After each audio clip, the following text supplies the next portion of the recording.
Indonesia, tanah air yang kaya akan keberagaman. Satu bangsa, banyak warna.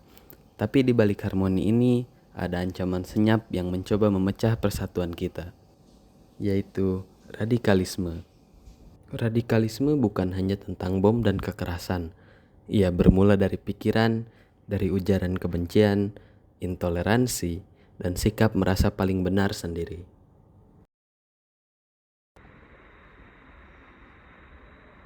Sebagai mahasiswa kedokteran, saya memahami bahwa radikalisme itu adalah penyakit sosial. Radikalisme dapat menyebar dengan cepat, terutama dengan keberadaan media sosial. Hal ini menyebabkan jika tubuh bangsa tidak memiliki imunitas yang kuat, paham radikalisme dapat cepat menyebar dari masyarakat ke masyarakat. Dan maka dari itu, sebagaimana tubuh ketika mengalami infeksi, maka kita perlu adanya sistem imun yang kuat. Dan maka dari itu Indonesia memiliki sistem imun yang sudah ada sejak 70 tahun yang lalu, yaitu adalah Pancasila. Penanaman ideologi Pancasila harus dilakukan sejak masa sekolah dan juga perguruan tinggi.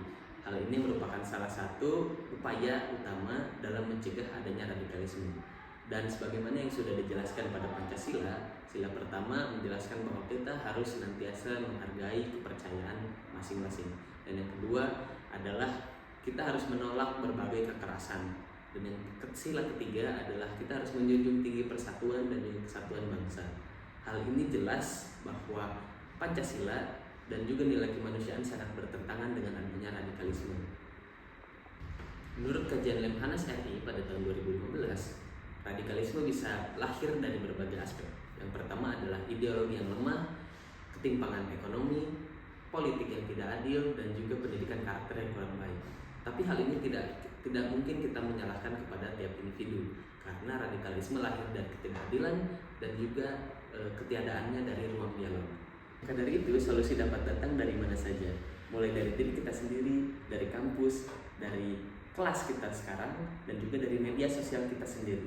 Maka dari itu sebagai calon dokter kita harus bisa memiliki tanggung jawab moral. Selain menyembuhkan tubuh, kita juga harus menyembuhkan pikiran dan jiwa bangsa. Maka dari itu, sebagai calon dokter, kita bisa melakukan langkah-langkah konkret untuk mencegah radikalisme dengan menggunakan ilmu kita untuk merawat kemanusiaan, lalu selanjutnya mengedukasi masyarakat dengan empati bukan kebencian, dan juga menerapkan komunikasi yang menyehatkan, karena ujaran kita bisa menyembuhkan dan juga bisa menyakitkan. Radikalisme hanya bisa dikalahkan dengan satu hal, cinta sesama manusia dan tanah air. Maka dari itu, Indonesia sehat tanpa radikalisme, bersama Pancasila kita kuat, berpikir kritis, bertindak humanis. Maka dari itu, jangan biarkan virus kebencian merusak jiwa bangsa. Mulailah dari hal kecil, seperti menyebar kebaikan di media sosial, menghargai perbedaan, dan juga menjadi penjaga kemanusiaan.